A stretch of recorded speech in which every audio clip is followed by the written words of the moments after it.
साथियों नमस्कार।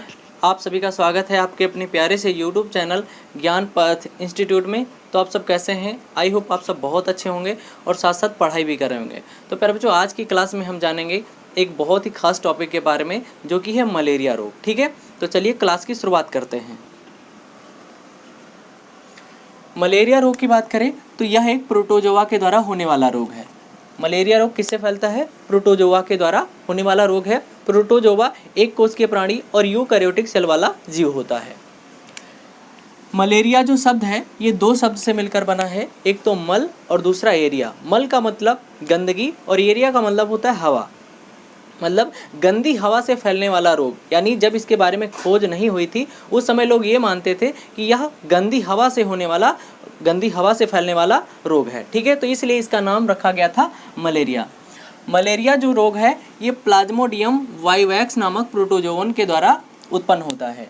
ये मलेरिया रोग किसके द्वारा उत्पन्न होता है? प्लाज्मोडियम वाइवैक्स नामक प्रोटोजोवन होता है जिसके द्वारा ये उत्पन्न होता है। इसका संक्रमण कैसे होता है? इसका संक्रमण यानी मादा एनाफिलीज मच्छर के काटने से होता है। अर्थात ये है कि यह रोग जब किसी व्यक्ति को मादा एनाफिलीज मच्छर काटती है तो उस व्यक्ति को मलेरिया रोग उत्पन्न हो जाता है। यानी ये बोल सकते हैं कि यानी मादा एनाफिलीज जो मच्छर है जब किसी संक्रमित व्यक्ति को काटती है तो उसके रुधिर में उपस्थित जो प्लाज्मोडियम वाइवैक्स जीव होता है उसके मुख में आ जाता है, और जब वो मच्छर किसी दूसरे स्वस्थ व्यक्ति को काटती है तो वो व्यक्ति संक्रमित हो जाता है। तो इस प्रकार से कुछ ये इस रोग का संचरण होता है, यानी ये फैलता है। जब मादा मच्छर व्यक्ति को काटती है तो परजीवी शरीर में प्रवेश कर जाते हैं। यानी अगर किसी संक्रमित व्यक्ति को काटा और उसके बाद किसी स्वस्थ व्यक्ति को काटा तो वहाँ पर क्या होता है कि जो परजीवी होते हैं वो स्वस्थ व्यक्ति के शरीर में प्रवेश कर जाते हैं, क्योंकि उससे पहले उसने संक्रमित व्यक्ति को काटा था जिससे परजीवी उसके मुख में आ गए थे ब्लड के साथ में। अब इसके सिम्टम्स क्या होते हैं? इसके सिम्टम्स की बात करें तो बताया गया है कि जैसे ही परजीवी शरीर में पहुंचते हैं, जैसे ही प्लाज्मोडियम जो होता है, प्लाज्मोडियम वाइवैक्स, ये शरीर में पहुंचता है तो बहुत बड़ी संख्या में क्या करते हैं? आरबीसी को नष्ट करते हैं। यानी लाल रुधिर कणिकाएं जो होती हैं उनको नष्ट करते हैं। यानी कहने का मतलब ये है कि इनका सीधा सा अटैक, यानी इन प्रोटोजोवन का, इन परजीवी का सीधा सा अटैक किसके ऊपर होता है? आरबीसी के ऊपर होता है। और आरबीसी को क्या करते हैं? नष्ट करते हैं। और जब आरबीसी को नष्ट करते हैं तो वह आरबीसी जो है फट करके एक विषैला पदार्थ स्रावित करती है जिसका नाम है हीमोजोइन। क्या नाम है? हीमोजोइन। यानी आरबीसी फट करके हीमोजोइन नामक विषैले पदार्थ को स्रावित करती हैं। और जैसे ही ये विषैला पदार्थ स्रावित होता है व्यक्ति को क्या होती है? कपकपी लगती है, यानी कपकपी होती है। रोगी को कपकपी होती है। ठंड लगने के साथ ज्वर चढ़ता है, मतलब ठंड भी लगता है और बहुत तेजी के साथ बुखार भी आता है। कुछ समय के बाद क्या होता है? पसीना आने से ज्वर कम हो जाता है। कुछ समय के बाद होगा ये कि पसीना आएगा और जो बुखार होता है, जो ज्वर होता है वो कम हो जाता है। इसके साथ साथ सिर दर्द के साथ मितली आना, सिर दर्द भी होगा और मितली भी आएगी, ये लक्षण भी दिखाई देते हैं। मतलब कुछ और भी सिम्टम्स हैं जिसके द्वारा ये परिलक्षित होता है कि हाँ ये मलेरिया रोग है। रोकथाम एवं उपचार की बात करें तो रोकथाम एवं उपचार कैसे कर सकते हैं? साफ सफाई पर विशेष ध्यान, यानी घर की साफ सफाई, आसपास की सफाई पर विशेष ध्यान होना चाहिए। और सोते समय मच्छरदानी का प्रयोग करना चाहिए, क्योंकि यह जो रोग होता है ये मच्छर के काटने से फैलता है, इसलिए इसके बचाव के लिए मच्छरदानी का प्रयोग करना चाहिए। डीडीटी जैसे कीटनाशक का छिड़काव करना चाहिए। यानी डीडीटी एक कीटनाशक दवा है जिसका उपयोग करना चाहिए, यानी छिड़काव करना चाहिए। तालाब व गड्ढों में पानी जमा नहीं होने देना चाहिए। यानी जो छोटे मोटे गड्ढे होते हैं, तालाब होते हैं, उनमें पानी इकट्ठा नहीं होने देना चाहिए, क्योंकि इनके जो लार्वा होते हैं वो कहाँ पनपते हैं? पानी के अंदर। यानी जो स्थिर जल होता है, रुका हुआ जल होता है, उसी के अंदर ये अंडे देते हैं और इनके लार्वा बड़े होते हैं, उत्पन्न होते हैं। तो इसलिए तालाब व गड्ढों में पानी नहीं जमा होने देना चाहिए। और एक और भी लिख सकते हैं इसके उपचार के लिए कि जो कूलर होता है तो उसका पानी भी निरंतर बदलते रहना चाहिए। गमलों में पानी डालते हैं तो गमलों में भी पानी एकत्रित नहीं होने देना चाहिए। और कुछ दवाएं हैं, औषधि हैं, क्लोरोक्वीन, पेलुड्रीन, प्राइमाक्वीन जैसी औषधियों का प्रयोग करना चाहिए। यानी मलेरिया रोग के उपचार में ये औषधियाँ हैं, ये दवाइयाँ हैं जिनका उपयोग किया जाता है। कौन कौन सी? क्लोरोक्विन, पेलुड्रिन, प्राइमाक्विन जैसी औषधियों का प्रयोग करना चाहिए। अब यहाँ पे बात करेंगे कि मलेरिया के टाइप्स कितने होते हैं, यानी मलेरिया कितने प्रकार का होता है। तो मलेरिया 3 प्रकार का होता है। कितने प्रकार का होता है? मलेरिया 3 प्रकार का होता है। सबसे पहला है क्यूटिडियन मलेरिया। कौन सा होता है? क्यूटिडियन मलेरिया।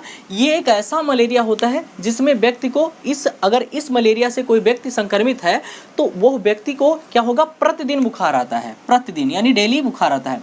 अब इसका ऐसा कारण क्यों होता है? क्योंकि ऐसा होता ये है कि जब कोई व्यक्ति क्यूटिडियन मलेरिया से ग्रसित होता है तो वो प्लाज्मोडियम की कई प्रजातियों से ग्रसित होता है, यानी कई प्रजातियों की, क्योंकि प्लाज्मोडियम की यहाँ पर कई सारी प्रजातियाँ होती हैं। तो वो 1 से अधिक या 2 से अधिक प्रजातियों से जब ग्रसित होता है तो ऐसी स्थिति में उस व्यक्ति को डेली बुखार आता है।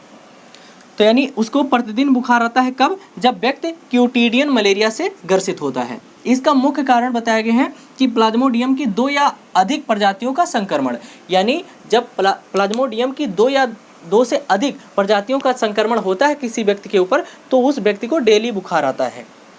उसके बाद आता है दूसरे प्रकार का मलेरिया जिसको कहा जाता है तृतीयक मलेरिया भी कहा जाता है।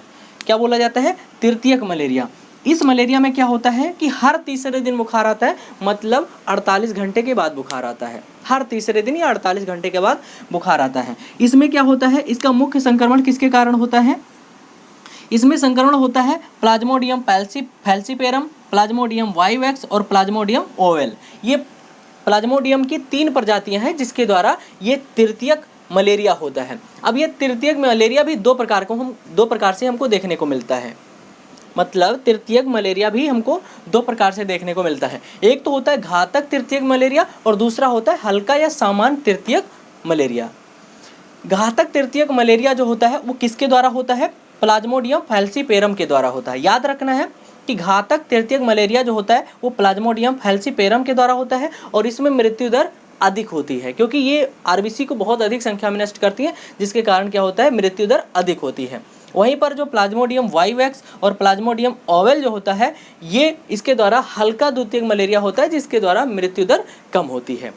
तो अगर पेपर में ये आता है कि घातक तृतीयक मलेरिया किस प्लाज्मोडियम के द्वारा होता है, किस प्लाज्मोडियम की प्रजाति के द्वारा होता है, तो प्लाज्मोडियम फैल्सीपेरम के द्वारा होता है घातक तृतीयक मलेरिया। और वहीं पर जो है हल्का तृतीयक मलेरिया जो होता है, ठीक है, हल्का तृतीयक मलेरिया वो प्लाज्मोडियम वाइवेक्स और प्लाज्मोडियम ओवेल के द्वारा होता है।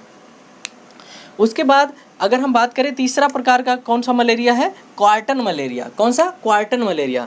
अब ये क्वार्टन मलेरिया में क्या होता है कि हर चौथे दिन बुखार आता है, यानी 72 घंटे के बाद इस मलेरिया से ग्रसित व्यक्ति को बुखार आता है, यानी चौथे दिन या 72 घंटे के पश्चात बुखार आता है।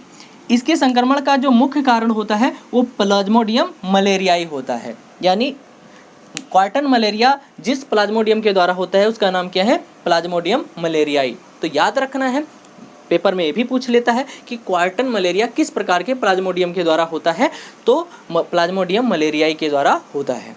तो ये हो गया आपका मलेरिया के प्रकार। अब हम बात करें कि यहाँ पे जो मलेरिया रोग है ये इसके बारे में, यानी इसको खोजा किसने था? तो इसकी खोज की थी चार्ल्स अल्फोंसे लेब्रॉन ने, यानी चार्ल्स अल्फोंसे लेब्रॉन ने मलेरिया रोग की खोज की थी।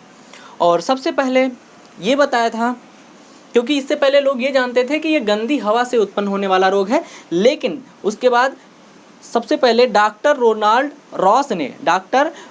रॉस ने ये बताया कि यह रोग मादा एनाफिलीज मच्छर के काटने से उत्पन्न होता है, इसलिए इनको नोबेल पुरस्कार भी दिया गया था। ठीक है, तो प्यारे बच्चों ये हो गया मलेरिया रोग जो कि प्लाज्मोडियम के द्वारा उत्पन्न होता है। तो उम्मीद है आपको ये वीडियो पसंद आया है। अगर वीडियो पसंद आया है तो वीडियो को लाइक कीजिए, चैनल को सब्सक्राइब कीजिए। बहुत बहुत धन्यवाद।